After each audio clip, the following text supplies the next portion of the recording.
Қазақстанның халық ақыны, ұлттың жауһар өнері айтыстың кемелдеуіне өлшеусіз үлес қосқан әй ақын. Сатирик, композитор, әнші небір аспаптарда тарта жөнелетін селгімен бойына сан қырлы өнер тоғысқан.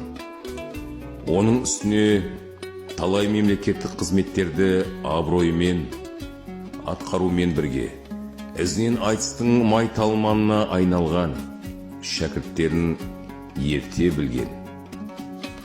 Ақтаңгер, достыққа адал, ортаның гүлі әнмен ертіп, жан жадыратар әзілмен езу жыдырмайтын қоныс. Бүгінгі сөз қоныспай ақын туралы айтылар әңгіменің әл қиссасы ғана. Алда үлкен зерттеулер, қимас естеліктер, көңілден кетпес бейненің асыл қасиеттері айтылар.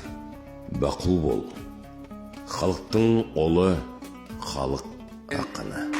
Қазақ боп келдім өмірге, қазақы киіз үйдемен.